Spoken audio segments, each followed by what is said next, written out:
Subject ई 206 topic 1.6 DC generator characteristics.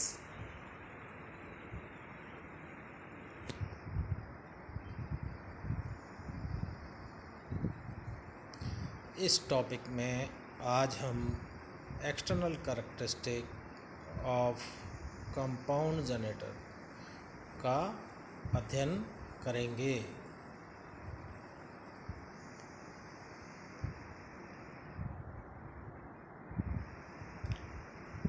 तो यहाँ पर टर्मिनल वोल्टेज और लोड धारा के मध्य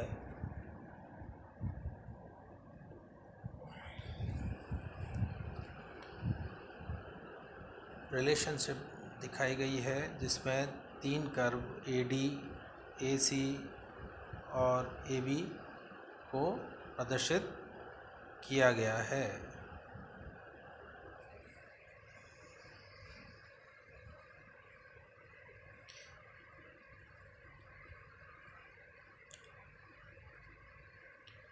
चित्र में DC कंपाउंड जनरेटर के बाहरी अभिलक्षण या एक्सटर्नल कैरेक्टरिस्टिक को दर्शाया गया है।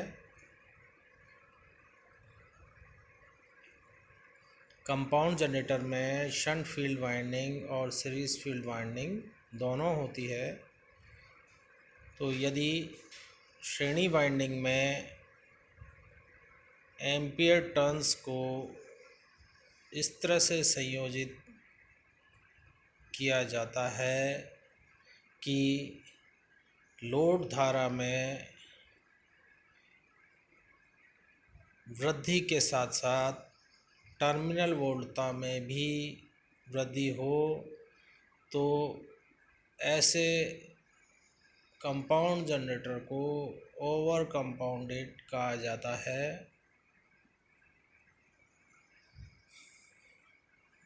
उपयुक्त चित्र में वक्र AD द्वारा ओवर कंपाउंडेड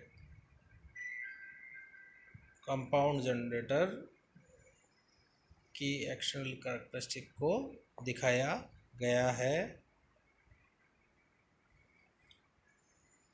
ओवर कंपाउंड के केस में as the load current increases, जैसे ही हम लोड धारा में वृद्धि करते हैं, सीरीज फील्ड MMF, तो सीरीज फील्ड वाइंडिंग का MMF बढ़ता है, जो कि tends to increase the flux, जो कि फ्लक्स में वृद्धि करता है, और फ्लक्स में वृद्धि होने से जनरेटेड EMF में वृद्धि होती है।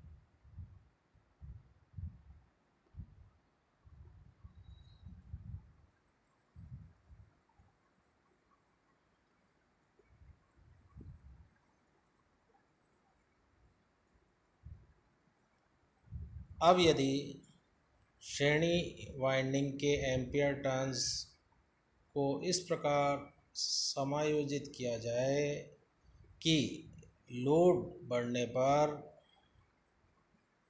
टर्मिनल वोल्टेज स्थिर रहे, यानी अगर हम लोड धारा बढ़ने का प्रयास करें फिर भी टर्मिनल वोल्टेज स्थिर रहे, तो फिर जनरेटर का जो कर्व है वो सपाट या फ्लैट कर्व हो जाएगा। तो इसको सपाट चक्र या फ्लैट चक्र भी या फ्लैट कर्व भी कहा जाता है। एक फ्लैट कंपाउंड जनरेटर के लिए एक्सटर्नल कैरेक्टरिस्टिक्स का कर्व जो है वो कर्व AC में दिखाया गया है। Series winding of such a machine has lesser number of turns than than the one in over compounded machine, यानी ओवर कंपाउंडेड मशीन में जितने फील्ड टर्न्स हमने लिए उससे कम संख्या में field turn flat compounded generator में रहते हैं। Therefore does not increases the flux as much for the given load, इसलिए दी हुई धारा के लिए यह फ्लक्स में ओवर कंपाउंडेड जनरेटर जितनी वृद्धि नहीं करता। फलतः the load voltage is nearly equal to the no load voltage, यानी फुल लोड वोल्टेज जो है वो नो लोड वोल्टेज के बराबर ही रहता है, as indicated by curve AC, जैसा कि कर्व AC में बताया गया है।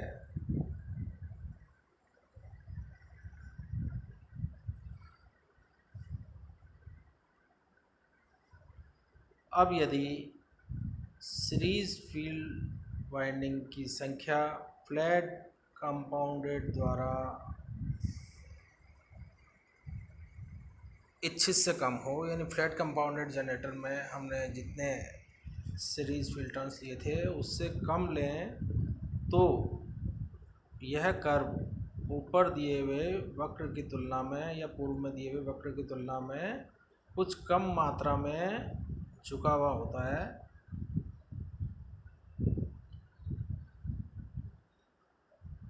इसको अंडर कंपाउंडेड भी कहा जाता है। इस कंपाउंड जनरेटर के लिए एक्सटर्नल करैक्टरिस्टिक्स को AB द्वारा दिखाया गया है।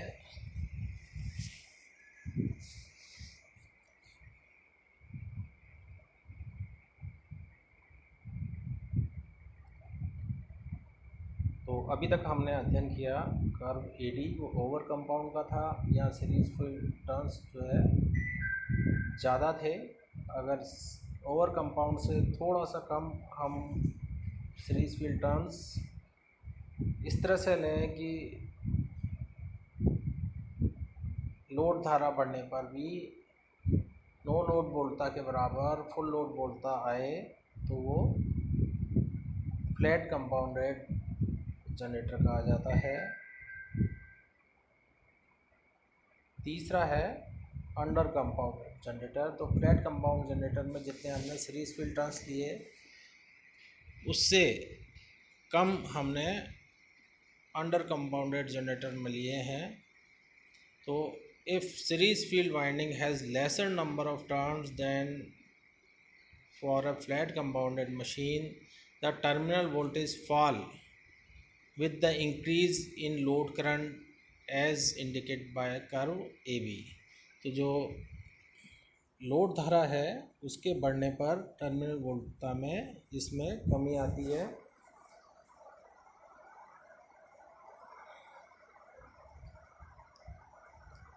और हम देखते हैं ये जो कर्व है वो उससे फ्लैट कंपाउंडेड से नीचे आता है।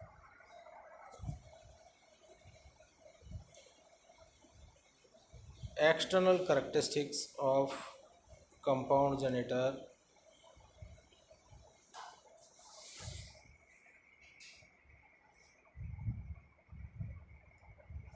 तो कंपाउंड जनरेटर दो तरह से होते हैं। पहला है cumulative compound generator. In generators में दोनों फील्ड वाइंडिंग द्वारा उत्पन्न फ्लक्स को परस्पर जोड़ दिया जाता है, यानी जो सीरीज फील्ड वाइंडिंग द्वारा उत्पन्न फ्लक्स है वो शंट फील्ड वाइंडिंग द्वारा उत्पन्न फ्लक्स के साथ में जुड़ जाता है।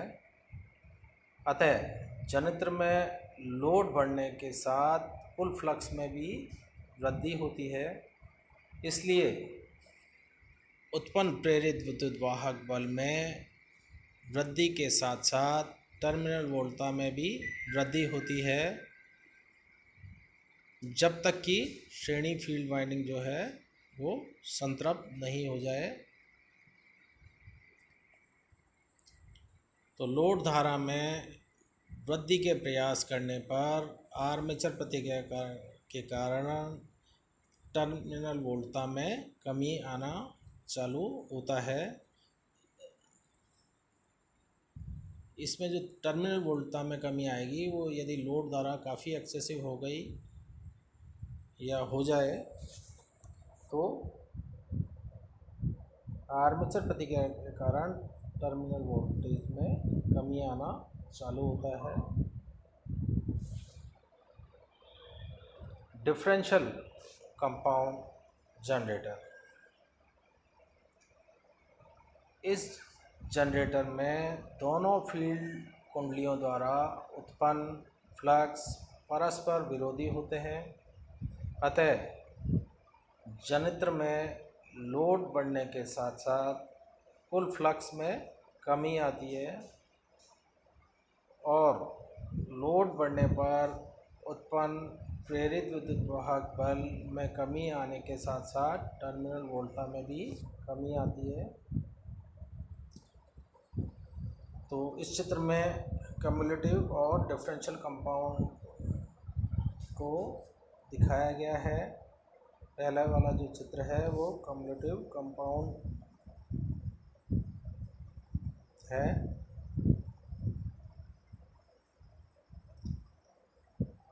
इसमें हम देख सकते हैं कि सीरीज़ फील्ड वाइंडिंग और शंट फील्ड वाइंडिंग में धारा इस तरह से बह रही है कि दोनों जो फ्लक्स हैं या दोनों फील्ड वाइंडिंग द्वारा उत्पन्न फ्लक्स हैं वो एडिटिव हो रहे हैं।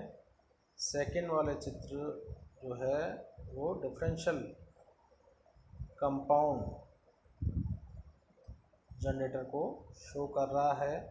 इसमें जो सीरीज़ फील्ड वाइंडिंग है वो शंट फील्ड वाइंडिंग को अपोज करती है।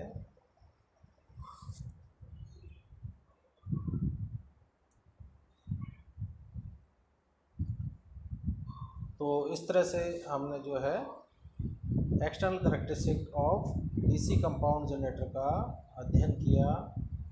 तो यहाँ पर 3 कर्व दिखाए गए, एडी, एसी और एबी। तो पहले वाले कर्व में सीरीज़ फील्ड वाइंडिंग के टर्न्स इस तरह से संयोजित किए जाते हैं या समायोजित किया जाते हैं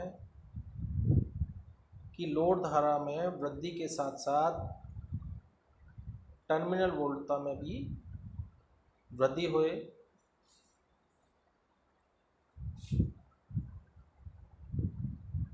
तो इसको हमने ईडी कर्व से यहाँ पर शो किया है। यदि ओवर कंपाउंडेड जनरेटर में जितने हमने फील्ड टर्न्स लिए हैं उससे कुछ कम टर्न्स सीरीज फील्ड वाइंडिंग के हम लें इस तरह से कि नो लोड और फुल लोड वोल्टता लगभग समान आए लोड धारा बढ़ने पर, तो इसको फ्लैट कंपाउंडेड जनरेटर कहा जाता है।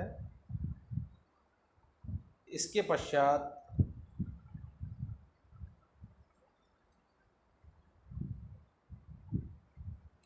अनडाउट कंपाउंडेड जनरेटर है जिसको कर्व ए बी में या ए बी से दर्शाया है। अनडाउट कंपाउंडेड जनरेटर में if the series field winding has lesser number of turn that for a flat compound machine, तो जितने फ्लैट कंपाउंडेड मशीन में सीरीज फील्ड वाइंडिंग के नंबर्स थे उससे कम इसमें हो तो terminal voltage fall with the increase in load current as indicated by the curve A B. तो इस तरह से हमने आज डीसी कंपाउंड जनरेटर के एक्सटर्नल करैक्टरिस्टिक कर्व का अध्ययन किया। पूर्व में हम external characteristics of shunt and series generator का भी अध्ययन कर चुके हैं।